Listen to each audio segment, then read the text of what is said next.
Alli, you have nothing on your plate. How about a little more of this and this and this? Shawna, hold on. Are you being a food pusher? Yeah, maybe I am. How do we handle those special occasions where food is involved? Let's dive in. Welcome to the Girls Talk Healthy Aging podcast, where we dive deep into pressing health and fitness issues facing aging women. I'm Alli Kerr. And I'm Shawna Kaminski. And together we'll bring candid conversations, expert advice, and personal stories that will inspire and empower you on your own wellness journey. Hey, Alli, when you're going to an event, how do you prepare to go to, a potluck dinner, for example? Well, I have to make sure that there's something that I'm going to be able to eat. One, because I have Crohn's disease, so I have some food limitations. And two, I don't want to just eat all junk food. And so I just assume that it's going to be a lot of junk food or high calorie foods. So I will take something, and I know you and we do the same thing. I will take something that I can eat as my dish, if it's something where I'm bringing a dish. And what are some things that you bring, Shawna, when you go to a potluck or party? What are some of the dishes you take? I bring the boring foods. I might bring chicken skewers. I might bring a shrimp ring. I might bring veggies and hummus, because I know that so many people would like to create a fancier dish. And I'm number one, not a great cook. And number two, the fancier dishes, I don't like to call it junk food, but they tend to be less supportive. You know what I mean? And you know what I mean by that. And so I will always opt for something with protein and often vegetables. And I do notice that when I'm at those events, a lot of times people opt for those things. They get eaten. And so I feel like it's a worthy contribution, if only for a handful of us. Yes.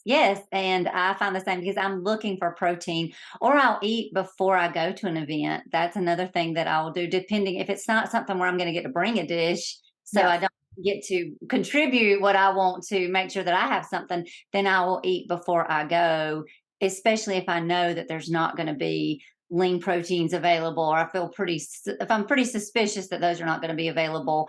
And then when I go, those are the things I'm looking for. Doesn't mean I won't, put a cookie on my plate or a brownie or something. If I see something really enticing, it just means that that's not the only thing that I have option for, and I can make sure I can get some protein. And that's super helpful for being someone who wants to manage their weight lifelong, not be on like a roller coaster kind of thing. And it's funny because we always come up against these talks around holidays, celebrations. And it's funny how some people will say, oh my goodness, how am I going to handle Christmas dinner? Or how am I going to handle Thanksgiving, or whatever, insert meal or celebration here. Oh, it's my birthday. What am I going to do? Eat the cake, right?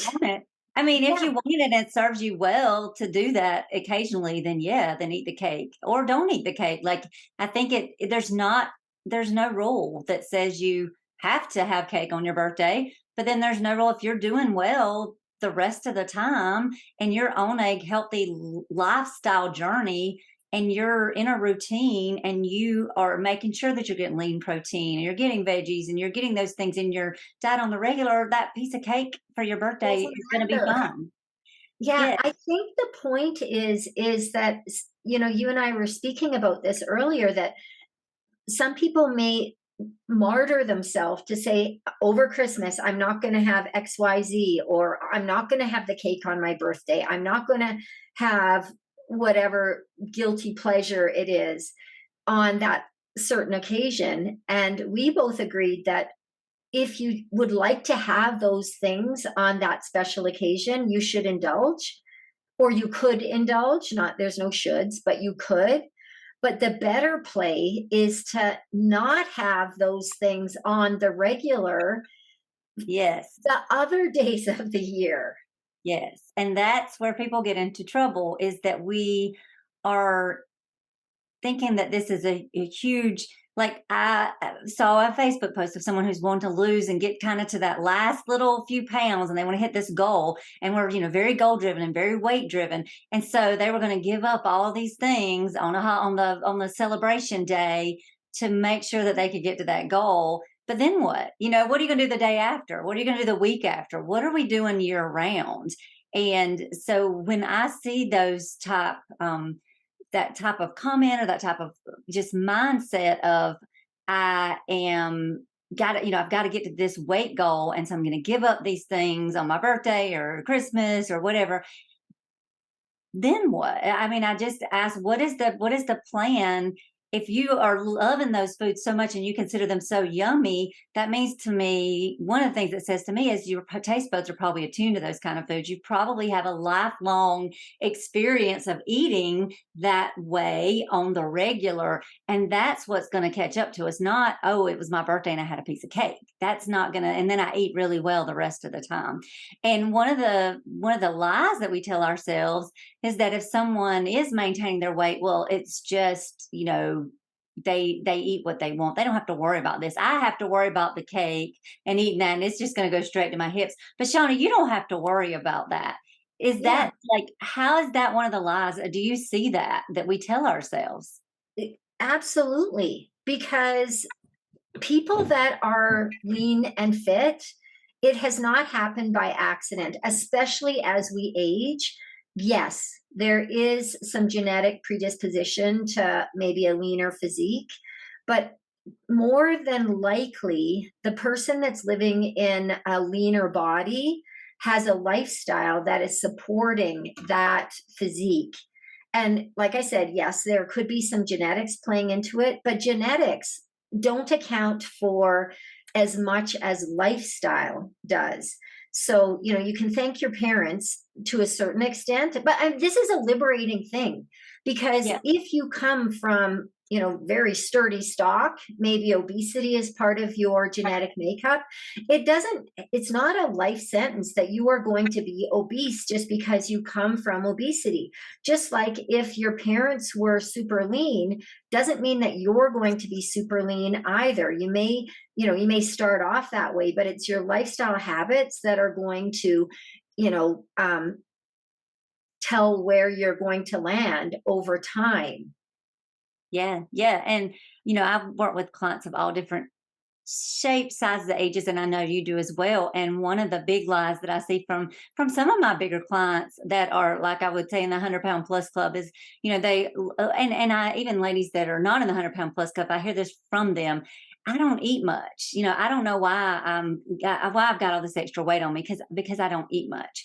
Well, if I'm 300 plus pounds, I'm having to support that weight with food. Like I have to eat enough to maintain that weight, because if I go into a calorie deficit, that weight is going to start disappearing. So one of the lies that we can, I just want to, to shout out to those and I know in our interview with Amanda, she touched on this, that she would even eat ahead before she would go to these gatherings with people. She would eat ahead so that people didn't see her eating. And it's one of the lies that so many of us, that we tell ourselves this lie and others, is that we don't eat much and that we just have this extra weight and we don't know why. It just has happened to us. And so kind of getting back to our topic with, the special occasions, I think people maybe sometimes also can feel like I don't want when I go to an event, I don't want people to see me eating the yummy stuff, because then they'll think that, especially if I'm in the 100-pound plus club, they'll think that this is how I eat, all the time, or I'm going to tailor how I eat. And I think what we want to encourage ladies to do is tailor how you eat year round when you're at home, when nobody's looking, and then when you go to events, there doesn't have to be this, oh my goodness, this event is so stressful. What am I going to do about the food situation? If you get to take the food, take something that is healthy, unless you're using this as an indulgence kind of party celebration. And you just want to say, hey, I've been eating good year round. I'm going to splurge, versus you use the term holiday, not holiday week, month, if it's a holiday, make it a short thing. Well, and even on a holiday, there's typically 3 meals in a day. Every meal doesn't have to be a fiesta. If you're going to have a big birthday dinner, you don't necessarily have to have a big birthday breakfast, big birthday lunch, because it's, you're less likely to be enjoying each meal if you're just eating until you're laying on the couch with your pants undone.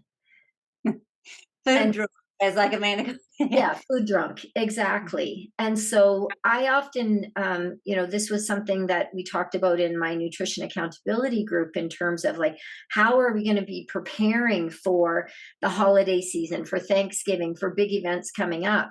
And I suggested looking at your calendar, because a lot of people just think, oh, it's going to be like so many meals, so many, indulgences. But is it really? Is it really?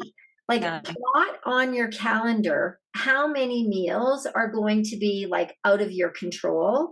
And it's more likely that you have more meals within your control, whereby you can prioritize protein and healthy carbs, healthy fats.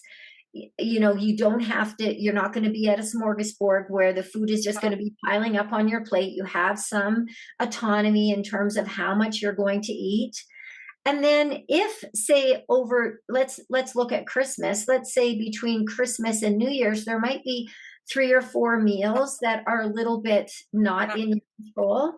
If you've controlled the other variables, just enjoy the 3 or 4 meals that are not necessarily in your control. And I just recommend to them, start eating before you're hungry, stop eating before you're full. So, you might, as you said, have a snack before you're going to a holiday meal so that you're not like wanting to eat the kitchen sink. Remind yourself that it takes your belly 20 minutes to tell your brain that it's full. So eat slowly, stop when you're full or just before you're full. But, if you want to put all you want to have is Thanksgiving stuffing on your plate on that special meal, enjoy what floats your boat. It's the one meal. But if you've supported your health with all the other meals for the rest of the week, it's not going to be detrimental to your health. What's detrimental to your health is when it's, meal after meal, snack after snack of surplus, indulgence, birthday cake, unhealthy or less supportive choices.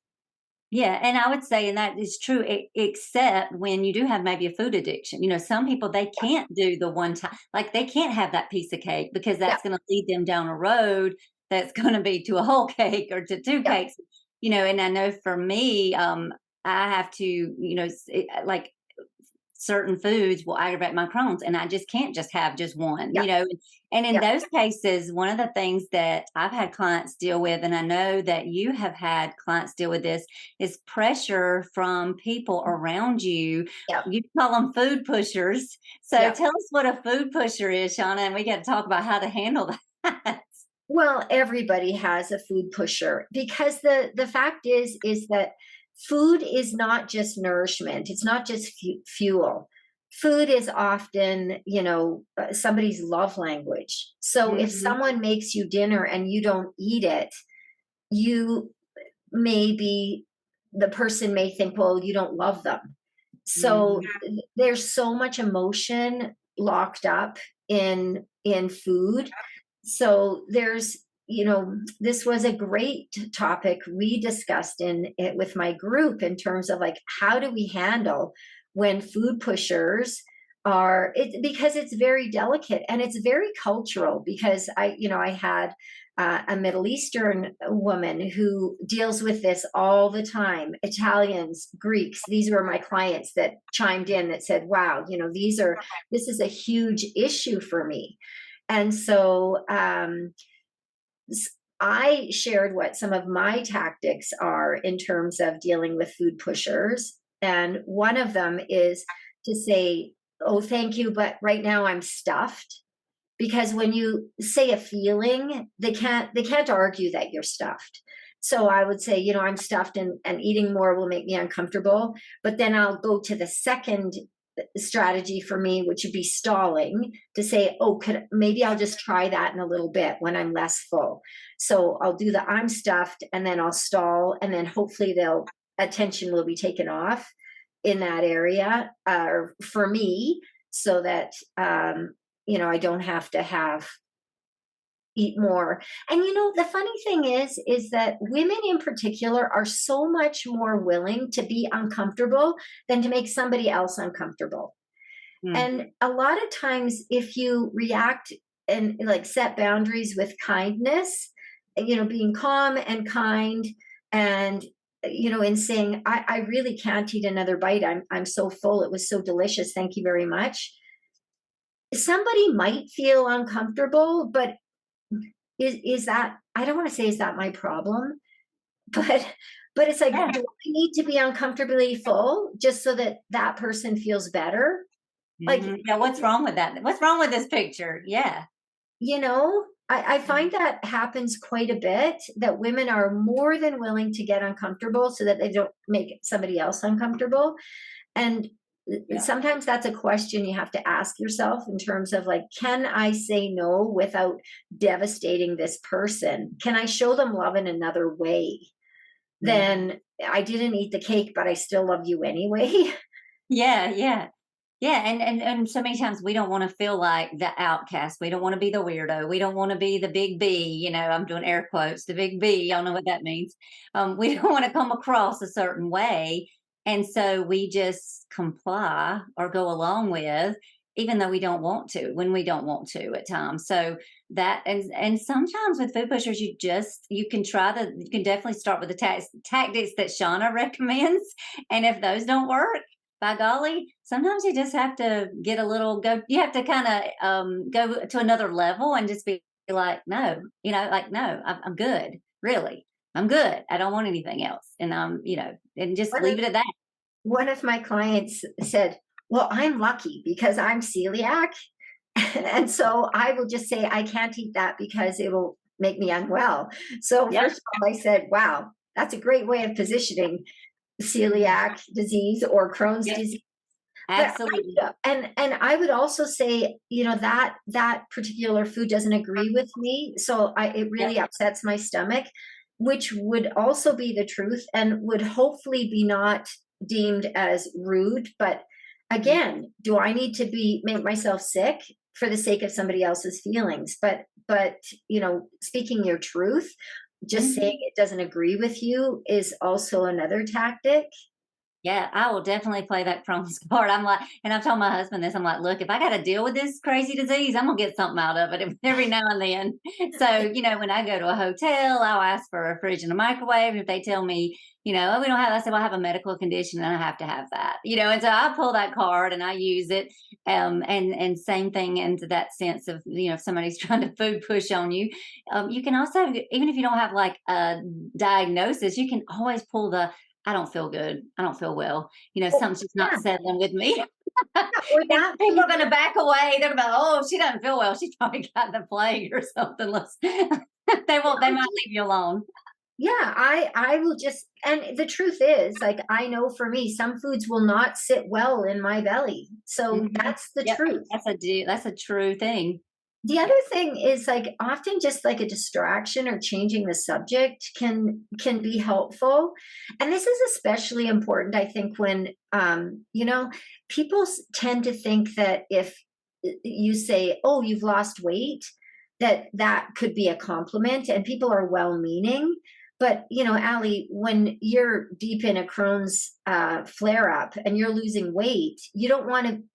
That's not a compliment to you. And so, like commenting on somebody's body size or what's on their plate, like I feel like that's never appropriate. And so I find that just changing the subject or having a distraction is helpful. Yeah, and if you're one of those folks out there that does, that maybe you're not worried about what you eat and you like to cook lots of things, and when you have people over, be aware that, I think we just all have to be aware of that too, so we don't become the food pushers, and really respect other people, and just that, hey, they're not wanting that, and it's all good, and we're still going to have a good time. We're still going to fellowship, and we're still going to be community, share this time together, because I think that food has become such the center of like any type of celebration, that everything revolves around food. People go to the movies, and for some people, they can't go to the movies if they don't get the popcorn because it doesn't feel, there's like the nostalgia that food brings. Just like Yeah. with cake, people thought, well, if it's not my birthday if I don't have a piece of cake. And so, it's not Thanksgiving if I don't have pecan pie or pumpkin pie or whatever, or a big Yeah. plate of dressing. And we make these things so big as far as, but the other big part of celebrations is the time that we're spending with those that we care about. And so really focusing on that and making that a focus and not it all being wrapped around, oh, it's Easter. There's the Cadbury eggs are out. I got to run to the store. What else is going on? What are how can we reimagine these special occasions, these holidays, these gatherings, so that if you want to, make it about the food and that is a special occasion and you're eating really well the rest of the time and not eating those things, then yay. Or how do we make it so we don't feel so much pressure from ourselves or others that we have to have these certain foods around these certain occasions? You still have fun without all and that's again depends on what suits you and serves you and is going to serve you not just in the moment, but what's going to serve you later. So if I eat this and then it's going to trigger me eating like if I eat this sweet and it's going to trigger me to start eating sweets again, and I've been off of like eating this type of food and it's just going to get me right back on that track, then maybe that's not going to be the best thing for me to do. Maybe that's not the best decision, because even in the moment, yeah, it might be good, it might be a treat, but then that treat becomes a cheat, and I get off track. Yeah, it is very individual, but I do like your concept of, and something I talk about all the time, of focusing on friends and family and not necessarily the food. The food is secondary. And a couple other suggestions that hosts or hostesses could consider that makes I like to have a sit down dinner, but I sometimes like to have the food on a separate table so that if you have to get seconds, you have to actually get up. And so you're less likely to have the mindless eating. Or if, say, you're having a family games night and there's treats on the table, not sitting beside the thing that you're going to get your fist to the bottom of the bowl because you can't control yourself around. So I try and position myself, if there's like Miss Vicky's chips, which I absolutely love, I'm not going to sit by the Miss Vicky's chips because I will just continue to eat them. And I would eat the whole bowl mindlessly, not even enjoying them. And again, nothing wrong with having Miss Vicky's chips on occasion. Not good for me to eat a family size bag, or probably anybody to do that. So sometimes it's the little strategies that help us to, enjoy the treats, the foods that are less nutritionally dense, but, make life rich, but can enjoy them in moderation. Because I do like to say to my clients, hey, you can eat anything. You can have the pizza, the chocolate, the wine, whatever but you just can't have it at every meal. Let's be realistic. Or not even a lot of meals. You can't have it a lot. Yes, Gotta be limited, very limited. I equate it to money because it's like someone saying to you, hey, you can just spend, spend, spend, spend. But at some point, like food is not good or bad. Money is not good or bad. There's no morality associated with those things. But, you can't spend with reckless abandon, most of us, because the money tree is, I don't have one. I've never seen one. The money will run out. You cannot eat with reckless abandon without having some health implications. The weight, your health markers are going to reflect that you're constantly eating in a surplus. Absolutely. Yep. So, Alli, whatever the season, what is your wish for our listeners? My wish is that we enjoy the journey, that we enjoy the people around us, and that food is that we recognize it as fuel and not just something to live or die by, that we have to have it, that we can just realize that it doesn't have that power over us. We can have fun with or without the yummy foods, or, we can,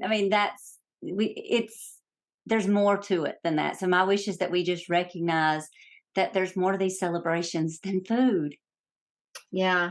And my wish is that our listeners will help create, will find a healthy relationship with food, whereby they can enjoy the things that they want in moderation and have a healthy balance between enjoying those foods that are less nutritionally dense some of the time, but have the nutritionally dense food most of the time, so that they can enjoy the celebrations, because celebrations always have some food, but like you said, they have some kind of, we enjoy other aspects of celebration other than just the food, but that we can enjoy the food with guilt free, because there's, I hate it when women in particular are beating themselves up because they had some food and it's or maybe overate.